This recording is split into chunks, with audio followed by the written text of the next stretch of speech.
Hi everyone, welcome back to my channel. कैसे हैं आप सभी? I hope you all are doing good. हम सभी मज़े में हैं और मैंने ये व्लॉग शुरू किया है सुबह से। मैं ब्रेकफास्ट बनाने की तैयारी कर रही हूँ। मैंने कुछ एक एग्स फेट करके रख लिए हैं सानवी खुशी के लिए, और ये मैंने सूजी का एक मिक्स बनाया है। तो इसमें मैंने सूजी, दही और बाकी प्याज, धनिया, मिर्ची, नमक वगैरह ये सब डाला है ऐड करके।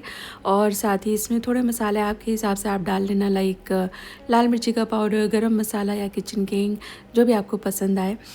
तो मैं यहाँ पे सानवी खुशी के लिए ब्रेड अंडा बना रही हूँ। उनको ये काफ़ी ज़्यादा पसंद भी है और ये थोड़ा क्विक भी है, तो उनको पसंद आता है, तो फिर मैं फ्रीक्वेंटली ये बनाती ही रहती हूँ। और बहुत इजी है एंड इट टेस्ट गुड। जब मैं बहुत छोटी थी ना, तो मैं भी एग्स खाती थी। उसके बाद फिर एज आई हिट प्यूबर्टी, पता नहीं क्या हुआ मुझे एकदम से, फिर जो एलर्जी है ना एग के लिए, वो डेवलप हो गई। और उसके बाद तो फिर मेरा पेट इतना दर्द होने लगा, मैं जब तक प्यूक ना कर दूँ शांति ही नहीं होती थी। तो उसके बाद फिर मैंने खाना छोड़ दिया। मैं बार बार इतना ट्रबल नहीं ले सकती अपने बॉडी पे। अदरवाइज़ ये रेसिपी मेरी मम्मी भी बनाती थी हम लोगों के लिए, तो मुझे बहुत ज़्यादा पसंद आती थी। तो फिर सानवी खुशी को मैंने खिलाया। बहुत सारे घरों में यूजुअली ये बनता ही है ब्रेकफास्ट के लिए, तो उनको भी पसंद आई। तो अब मैं उनके लिए काफ़ी फ्रीक्वेंटली बनाती हूँ। और हस्बैंड नहीं खा रहे हैं एग, उनका ना मूड का समझ नहीं आता, कभी उनको मन करता है, कभी उनको बिल्कुल ही मन नहीं करता है। तो ही वज़ लाइक कि मेरे को नहीं खाना है एग। तो मैंने कहा कि ठीक है। फिर मैंने सूजी वाला जो मिक्स है वो थोड़ा सा बढ़ा करके बना लिया। कुछ एक सानवी खुशी भी टेस्ट कर लेंगे और मेरा और हस्बैंड का ये ब्रेकफास्ट हो जाएगा। तो मैंने ब्रेड पे एक तरफ लगाया है ये सूजी वाला पेस्ट, और इसके बाद फिर सेक लिया है इसको दोनों तरफ से। एक तरफ से ऑयल में सेक लिया, आप चाहो तो बटर में सेक लेना, पर ऑयल में अच्छा सिक जाता है। बटर थोड़ा जलने लगता है, पर ब्रेड में ऑयल नहीं अच्छा लगता, तो उस साइड मैंने बटर लगा लिया है। घी भी लगाया जा सकता है दोनों तरफ, तो वो कम्प्लीटली आपकी चॉइस है। साथ में चाय भी बन गई थी, तो ये था हमारा बहुत डिलिशियस ब्रेकफास्ट।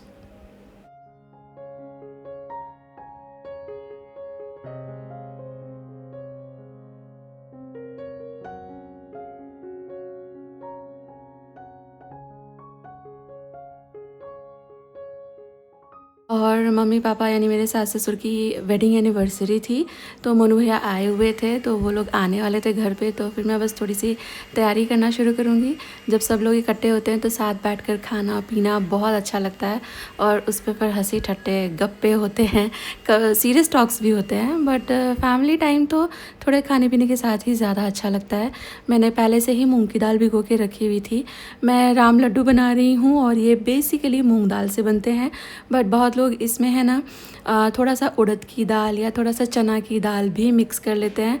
बहुत लोग ये तीनों ही दालें मिक्स करके बनाते हैं, बट प्राइमरीली इसमें मूंग की दाल जाती है धुली हुई।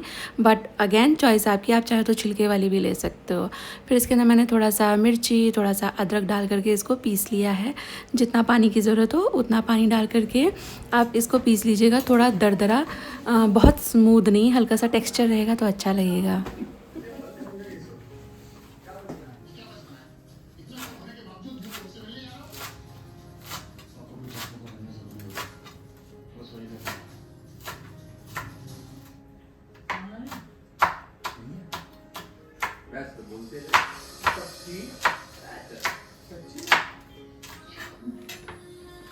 और राम लड्डू दिल्ली की स्पेशलिटी है, बहुत फेमस वहाँ का स्ट्रीट फूड है जो विंटर्स में मिलता है। और इसके साथ एक बड़ी मज़े की चटनी भी बनती है, तो वो चटनी मैं बना रही हूँ। मैंने अदरक मिर्ची ऐड की है, इसमें थोड़े मूली के पत्ते भी जाते हैं। यूजुअली चटनियों में मूली के पत्ते नहीं डलते, पर इसमें धनिया और सारी चीज़ों के साथ थोड़े मूली के पत्ते डालिएगा, तो वो एक डिस्टिंक्ट जो टेस्ट होता है राम लड्डू वाली चटनी का, वो आपको मिलेगा। इसके बाद इसमें थोड़े से मसाले और ऐड करूँगी मैंने एक सूखी लाल मिर्च भी ऐड की थी इसके अंदर, और फिर मैं ऐड करूँगी थोड़ा ज़ीरा, थोड़ी सी सौंफ भी, एंड बस नमक वगैरह। ऑल्सो मैं जब दिल्ली गई थी पहली बार जॉब करने के लिए गई थी, तो मैंने देखा था, मतलब फ्रेंड्स बोलते थे, मतलब मैं आपको बताती हूँ कि मैंने सड़क पे ये जो राम लड्डू हैं ये बनते हुए देखे थे आते जाते, पर मुझे लगता था नॉर्मल कोई पकौड़े होंगे। फिर मेरे ऑफिस में जो फ्रेंड्स थे वो लोग नाम लेते थे राम लड्डू, तो मुझे लगता था कुछ मीठी चीज़ होगी। बट जब मैंने पहली बार खाया, मेरे हस्बैंड ने ही पहली बार खिलाया था मुझे लगा यार इस चीज़ को राम लड्डू क्यों कहते हैं, ये तो स्पाइसी है और नाम से ऐसा लगता है कुछ मीठा होगा। पर भाई बहुत टेस्टी लगा मुझे। ये कभी बनाने की सोची नहीं, बिगनिंग में तो मैं उतना कुछ ज़्यादा सोचती भी नहीं थी कुकिंग के हिसाब से। लेकिन अभी जब मैं बिल्कुल किचन में रम चुकी हूँ, पूरी तरह से एक होम मेकर हो चुकी हूँ, तब मैं सभी रेसिपीज़ ट्राई करती हूँ। साथ में एक मीठा भी बना रही हूँ मैं। इसके लिए मैंने 3/4 कप मैदा ले लिया है। प्रिसाइज मेजरमेंट से इतना ऐसे ही आप भी फॉलो कीजिएगा परफेक्ट रिज़ल्ट के लिए। शुगर को मैंने पीस लिया था और हाफ अ कप शुगर इसमें मैं ऐड कर रही हूँ, नॉर्मल घर की जो चीनी होती है। देन मैं इसमें 2 टेबलस्पून कोको पाउडर भी ऐड करूँगी और 2 टीस्पून बेकिंग पाउडर ऐड करूँगी। इसमें बेकिंग सोडा नहीं जाएगा। और इसके बाद फिर ये सारी चीज़ें जो हैं आप मिला करके छान लीजिएगा। हमेशा कुछ भी बेक कर रहे हो उसको 2-3 बार छान लेना अच्छा रहता है, मिनिमम 1 बार तो ज़रूर से छानना। चुटकी भर नमक डाल रही हूँ मैं, क्योंकि मैं बटर नहीं डालूँगी। आप सॉल्टेड बटर यूज़ कर रहे हो तो नमक मत डालना। इसमें कोई ट्रे वगैरह रखती है अंदर? सब खाली वायर सिर्फ वायर वाली। ये कौन है? हाँ, सुन लिया नीलू? और ये कौन है? हाय शिवांशी। मासी। मम्मी। बड़ी मम्मी। हाय शिवांशी। हाय बोलो हाय। इतने बड़े हो जाओ और जल्दी घर आओ, मैं पता है बहुत टेस्टी चीजें बना रही हूँ। चॉकलेट। शिवांशी के लिए। हिप्नोटाइज हो गई। हिप्नोटाइज। आजा आजा। सारी चीज़ों को छान करके अच्छी तरह से इसको मिक्स कर लेना। आप चाहें तो 1-2 बार और छान सकते हो, तो फिर ये अच्छी तरह से मिक्स हो जाएगा। इसके बाद फिर मैं इसमें लगभग आधा गिलास मैंने दूध डाल दिया है। दूध चिल्ड ना हो, इस चीज़ का आप ध्यान रखना। बिल्कुल गर्म भी नहीं यूज़ करते हैं बेकिंग में, अनलेस रेसिपी में रिक्वायरमेंट हो बिल्कुल चिल्ड या वार्म मिल्क की। और बस देखो ये सैटिन कंसिस्टेंसी आ जाए, इसके लिए जितना भी दूध लगता है ऑलमोस्ट 3/4 कप दूध लग सकता है। सारा एक साथ मत डाल देना, ऐसे थोड़ा थोड़ा डाल करके मिक्स करके देखना। सैटिन कंसिस्टेंसी आ जाए तो जैसे मेरा थोड़ा सा बच जाता है तो छोड़ दीजिएगा। ऑल्सो मैं इसमें किसी भी तरह का फ़ैट डालना भूल गई थी, तो 1/4 कप मैंने रेगुलर वेजिटेबल ऑयल डाला है, जिसमें कोई टेस्ट, कलर या स्मेल नहीं है। इसकी जगह आप डेफिनेटली बटर डाल सकते हो मेल्टेड।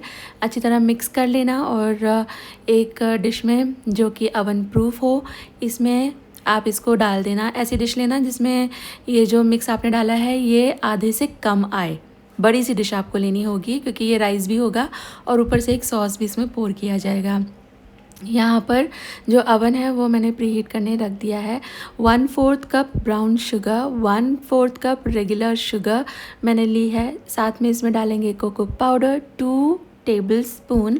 इन सब चीज़ों को मिला करके एक बहुत प्यारा सा मिक्स बना लीजिए, एज इन कहीं पे ब्राउन कहीं पे वाइट ऐसा ना हो, एक जैसा हो जाए।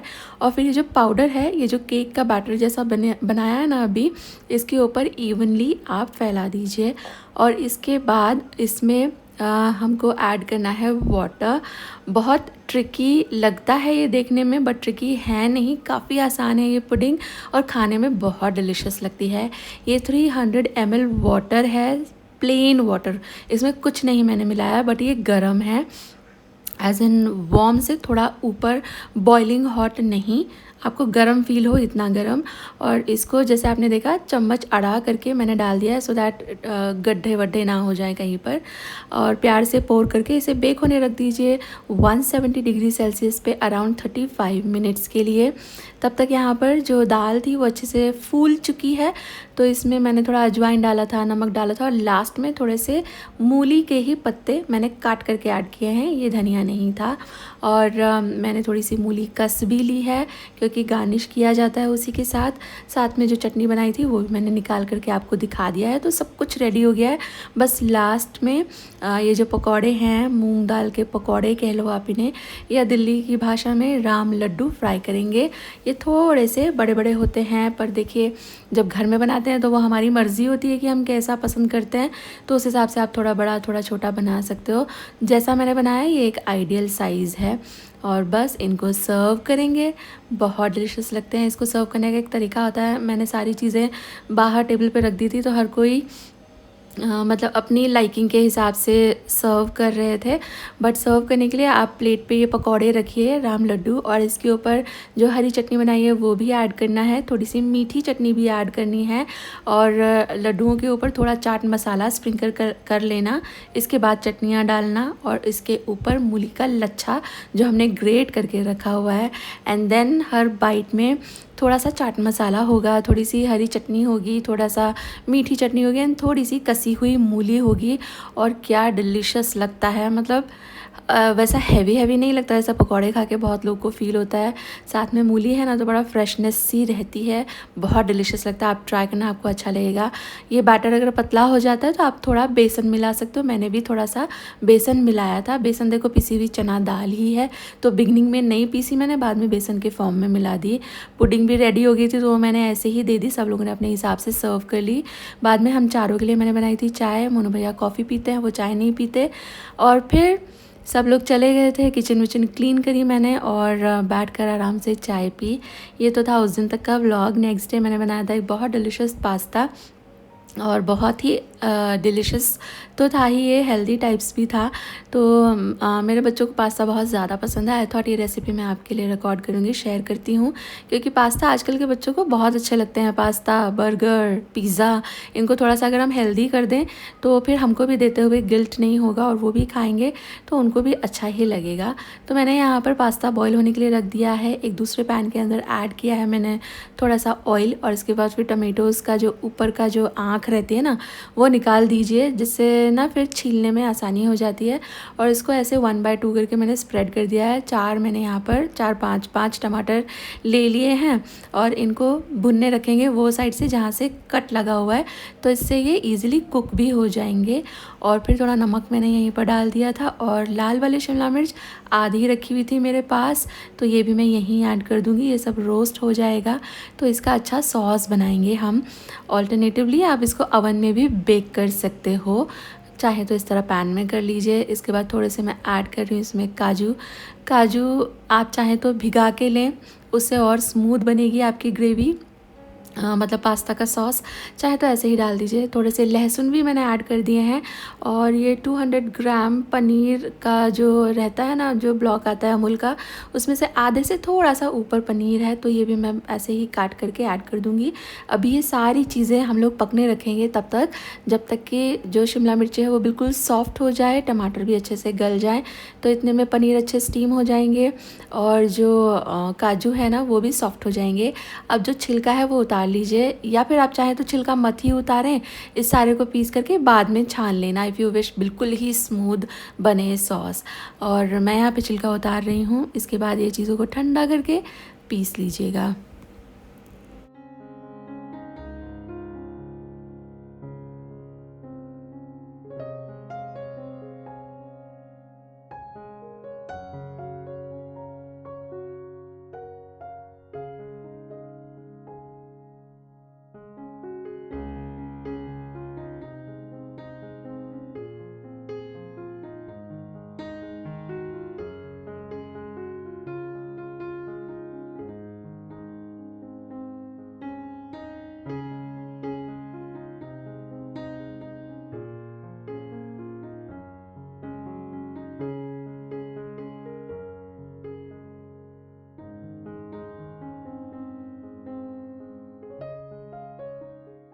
मैंने वापस से पैन लिया है, इसके अंदर ऐड किया है थोड़ा ऑलिव ऑयल, और इसके अंदर ऐड करेंगे काटे हुए प्याज और इनको थोड़ा सा भूनेंगे।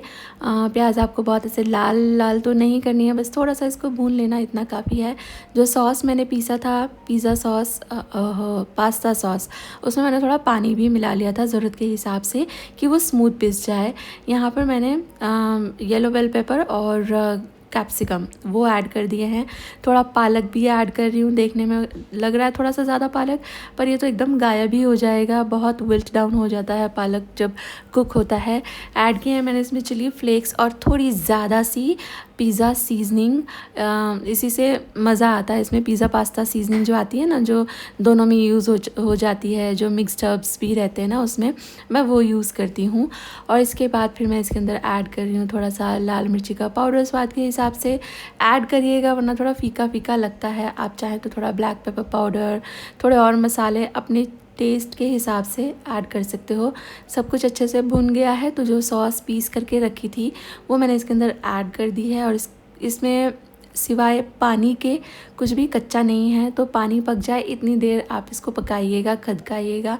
ये पकती जाएगी तो थोड़ी सी गाढ़ी भी होती जाएगी और थोड़ा इसका कलर भी रिच होता चला जाएगा। ऐड किया है मैंने इसमें थोड़ा काली मिर्ची का पाउडर भी। नाउ यहाँ पर आपके पास दो चॉइसेस हैं, मतलब दो इंग्रेडिएंट्स। एक है क्रीम, घर की क्रीम या स्टोर बॉट क्रीम, जो दिल चाहे आपका वो वाली क्रीम, और एक है चीज़। तो ये दोनों चीज़ें आप चाहें तो यहाँ पर मिला लेना, कितना चीज़ी क्रीमी पास्ता आपको पसंद आएगा उस हिसाब से। मैंने दोनों ही चीज़ें एलिमिनेट कर दी हैं, क्योंकि क्रीम मेरे पास थी नहीं, मेरा डालने का मन भी नहीं था, और चीज़ मुझे नहीं पसंद है, खुशी को भी नहीं पसंद है, सिर्फ सानवी को पसंद है। सानवी ट्यूशन गई हुई थी, वो आएगी तो अपना पास्ता जब गर्म करेगी ना, तो वो डेफिनेटली ऊपर से चीज़ डाल ही लेगी।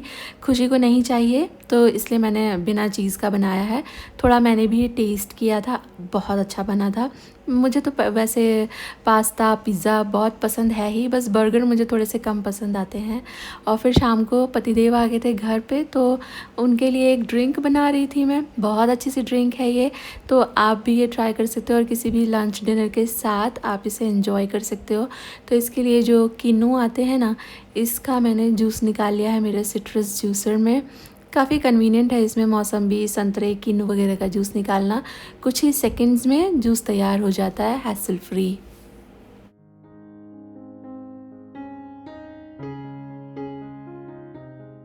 और इस एक जूस से मैं आपको दो रेसिपीज़ बताऊंगी।